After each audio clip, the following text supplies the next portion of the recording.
কুষ্টিয়ার 250 শয্যা বিশিষ্ট জেনারেল হসপিটালের আউটসোর্সিংয়ের মাধ্যমে নিয়োগপ্রাপ্ত কর্মচারীর সংখ্যা 54 জন। আউটসোর্সিংয়ের মাধ্যমে নিয়োগপ্রাপ্ত কর্মচারীরা নিয়োগ পেয়ে থাকেন ঠিকাদারি প্রতিষ্ঠানের আন্ডারে। তাদের বেতন ভাতা দেওয়ার কথা ওই ঠিকাদারি প্রতিষ্ঠানেরই। গত জুন মাসে ঠিকাদারি প্রতিষ্ঠানের মেয়াদ শেষ হয়ে যাওয়ায় বেকার হয়ে জীবনযাপন করছেন এ সকল কর্মচারীরা। 6 মাস ধরে পাচ্ছেন না কোনো বেতন ভাতা, অথচ হাসপাতালের গুরুত্বপূর্ণ স্থানে কাজ করে এ সকল কর্মচারীরা। তাদের জীবনও থাকে ঝুঁকিতে। আমার নাম মোহাম্মদ আসলাম, আমি এখানকার সিকিউরিটি ইনচার্জ। আমাদের গত জুন মাসে রানিং যে ঠিকাদার ছিল তার চুক্তি মেয়াদ শেষ হয়ে যায়।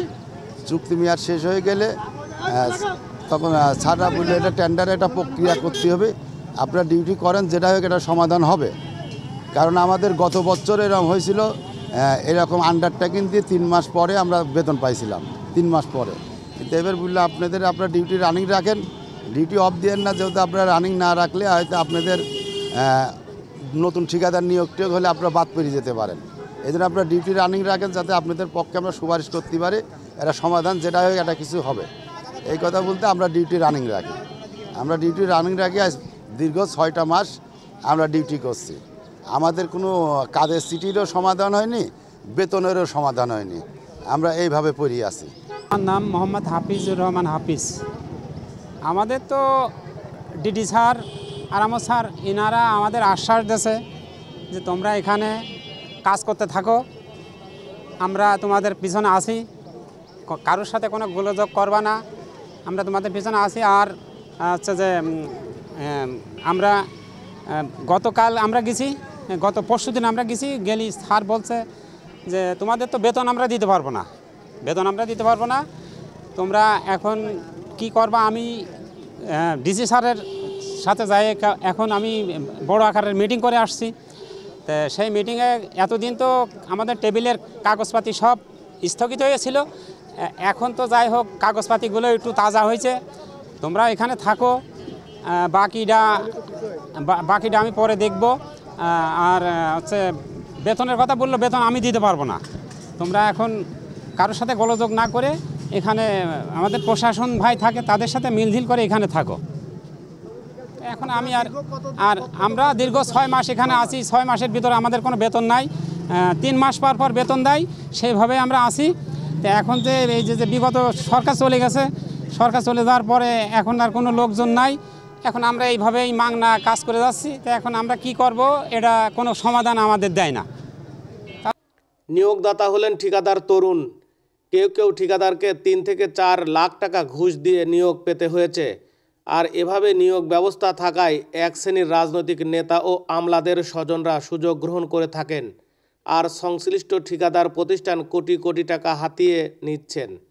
আমরা ঠিকাদারের আওতায় আসলাম। প্রথমে যখন ঠিকাদার টেন্ডার নিল, এখানে নেওয়ার পরে কিছু সংখ্যক লোক নিয়োগ করে, ওই আওতায় আমরা প্রথমে আসি। আমাদের কাছ থেকে টাকা পয়সা নিয়ে আমাদের ঢোকানোর পরে ওরা মাসে মাসে বেতন দেওয়ার কথা বলে আমাদের নিয়ে আসে, কিন্তু আমাদের মাসে মাসে বেতন দেয় না। আমরা 3 মাস, কখনো 4 মাস, কখনো 5 মাস হয়ে যায়, এরকম আমরা একবার পরে এসে বেতন পাই। এইভাবে আমাদের দুঃখ দুর্দশার ভিতরে আমাদের চলে। আবার ঠিকাদার যে আমাদের বেতন পায়নি মাসে মাসে, পরে যে ঠিকাদার আমাদের টাকা দেবে যে 2-1 মাসে, তাও অনেক সময় কিন্তু আমাদের এমন হেল্প করে নেই। আমরা খুব দুর্দশার ভিতরেই কিন্তু আমরা এই কাজ করে আসছি। আমরা ছিলাম এখানে ঠিকাদার তরুণ সাহেবের আন্ডারে ছিলাম আমরা। তরুণ, আমি ওই সময় ঢুকছিলাম 1,15,000 টাকা দিয়ে। জি। আমার নাম মোহাম্মদ জহুরুল ইসলাম। বেতন দেওয়ার কথা ছিল 20,000, কিন্তু আমরা বেতন পরে পালাম 16,130। লাস্ট ঠিকাদার ইনিই ছিল। উনি আনুমানিক 8-10 বছর, তারও বেশি। আমরা 54 জন কাজ করি।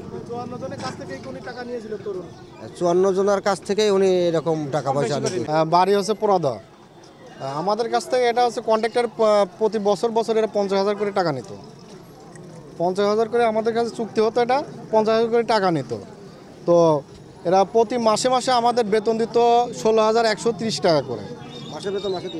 মাসের বেতন এটা মাসে দিত না, 3 মাস 4 মাস কোনো সময় 5 মাসও হইতো।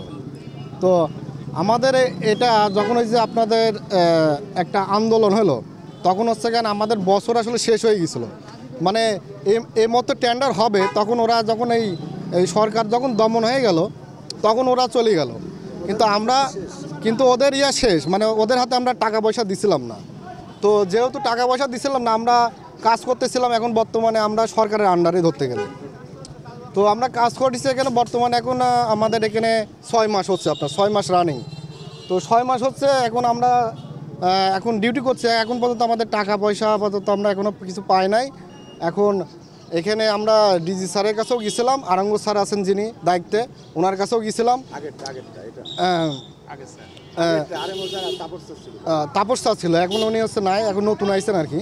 তো হচ্ছে কেন উনি যেহেতু বললেন যে তোমরা এই টাকা পয়সা আর পাবা না, যেটা বললেন আমাদেরকে টাকা পয়সা পাবা না তোমরা, হচ্ছে কেন এখন বর্তমানে টাকা আবার শুনছি যে এখানে আনসার নিয়োগ হয়েছে, আমাদের নিয়োগ না দিয়ে আবার এখানে শুনছি যে আনসার নিয়োগ হয়েছে।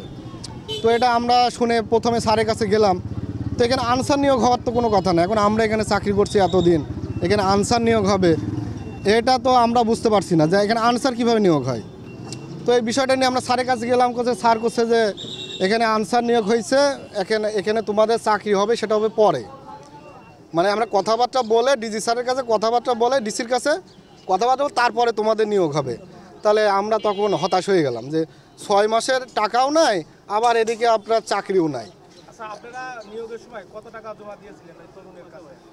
নিয়োগের সময় আমাদের কাছ থেকে 50,000 টাকা নিছে ওরা, প্রতি বছর ওরা 50,000 করে নিত আমাদের কাছ থেকে। এটা শুধু আমরা না, যারা এখানে চাকরি করতো তারা সবাই প্রত্যেকেই দিত। আমরা আছি 54 জন। হাসপাতালের সহকারী পরিচালক ডাক্তার নাসির উদ্দিন বলেন, তারা ঠিকাদারের মাধ্যমে নিয়োগ নিয়েছিল, তাদের বেতন ভাতা দেবে ঠিকাদার, হাসপাতাল কর্তৃপক্ষ এর জন্য দায়ী না। আর এখন হাসপাতালে কোনো ঠিকাদার নেই। আউটসোর্সিংয়ের মাধ্যমে জনবল নিয়োগ ছিল, যার মেয়াদ গত 30 জুন শেষ হয়ে গেছে। অর্থাৎ এই জনবলগুলো কন্ট্রাক্টর সিলেকশনের মাধ্যমেই এই নিয়োগগুলো দেওয়া হয় এবং তাদেরকে 30 তারিখের পরে তাদেরকে এমনি জানিয়ে দেওয়া হয়েছে যেহেতু এই মেয়াদ আর বাড়ে নাই, কাজেই তাদেরকে এই বেতন ভাতা আপনি যেটা বলেছেন সেটা কিন্তু এখন বর্তমান হসপিটাল কর্তৃপক্ষের পক্ষ থেকে আর কিছু বলার নাই। এটা যদি ভবিষ্যতে আবার যদি নিয়োগ কার্যক্রম চালু হয় তখন কিন্তু তারা আবার কন্ট্রাক্টরের মাধ্যমে এই জনবলগুলো নিয়োগ দেওয়া হবে। আমরা অনেক সময় দেখি যে হসপিটালের ওয়ার্ডে ঠিকাদার তরুণ 10 বছর ধরে ঠিকাদারি করছেন কুষ্টিয়ার এই হসপিটালে। ঠিকাদার তরুণ বাংলাদেশ আওয়ামী লীগের একজন দোসর ছিলেন। ছাত্র আন্দোলনের গণ অভ্যুত্থানের পর গা ঢাকা দিয়েছে এই ঠিকাদার তরুণ।